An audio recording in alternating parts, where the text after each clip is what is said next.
Assalomu alaykum, hurmatli obunachilar. Bugun sizlar bilan papka ochish usullarini ko'rib o'tamiz. Papka ochish uchun ikki xil usuli bor. Birinchisi, sichqoncha o'ng tugmasini ishchi oynamizga bosib, xuddi shu oynani ochib, ochilgan oynadan sazdar va papku. Ochilgan, ya'ni yaratilgan papkamizga ixtiyoriy nom berib, taxmin qilib olamiz Enter tugmasi bilan. Bu birinchi usuli. Ikkinchi usuli esa klaviaturada Ctrl, Shift va M tugmalarini birgalikda kombinatsiyani bosishimiz kerak bo'ladi.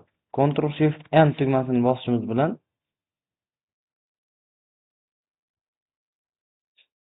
mana bizga yangi papka hosil qilib beradi. Ctrl Shift M. Ctrl Shift M mana. Ctrl Shift M mana. Bu klaviatura kombinatsiyasi edi. E'tiborlaringiz uchun rahmat. Kanalga obuna bo'lishni unutmang.